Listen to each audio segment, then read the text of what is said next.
Welcome to Local Edition on Time Warner Cable. I'm Steve Swatt with the Sacramento Report. In the next few minutes, we're going to revisit the hornet's nest that was stirred up by an anonymous $11 million donation to California's election last November. My guest is Ted Lieu, a member of the state Senate, represents Torrance and West Los Angeles. Thanks very much for being with us. Thank you.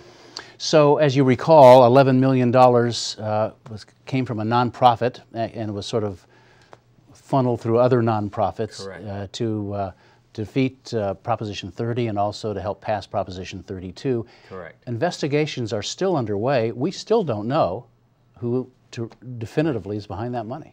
Correct. We know that some of it was linked to the Koch brothers. Some, as you said, was linked to other nonprofits that then were linked to additional nonprofits. So I've introduced a bill along with Senator Leland Yee to crack down on this practice, which requires the nonprofits to disclose who their donors are if they're going to inject money into the political system.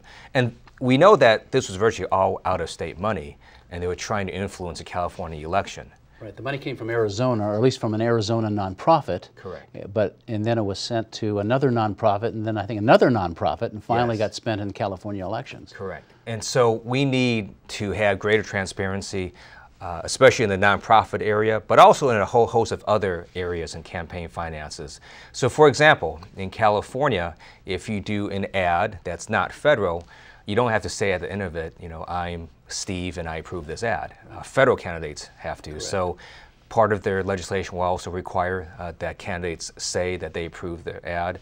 It will increase penalties for violations. And also we're doing work on making slate mailers more descriptive in terms of transparency, so the voters know that people actually pay to get on these slate mailers, not because they're being endorsed by this slate or this other slate. And that's been an issue for decades and decades on the slate mailers, where it used to have a very tiny asterisk saying that this endorsement is paid for.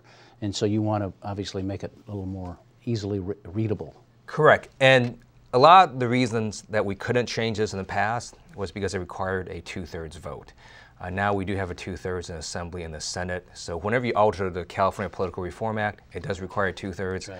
I'm hopeful we'll get it through this year because we do have the 2/3 in each house. I want to segue to another piece of legislation, I guess also dealing with crime issues, and it's called swatting, which is really a prank phone calls to the police saying that there's been a home invasion or there's an emergency at somebody's house when in fact there hasn't. Right. The police show up in full force. It's very costly, and they find out that it's really false. Right. So it's called swatting because the call is of such extreme nature, such as gunshots being fired or a hostage crisis, that a SWAT team actually deploys or something equivalent to that.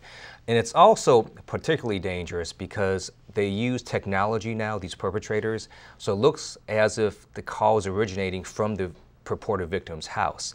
So for example, to the 911 operator, it will look like the call is coming from Justin Bieber's home, and then they'll say, you know, there's shooting going on and gunshots, and that's what causes all these police to show up with guns drawn.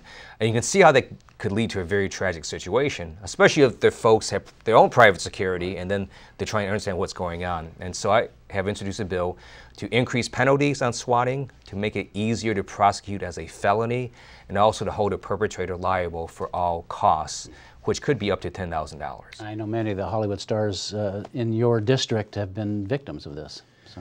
Yes, it also applies to non-celebrities as well. Right. Well, Senator Lieu, thank you very much for coming by and talking about these two pieces of legislation.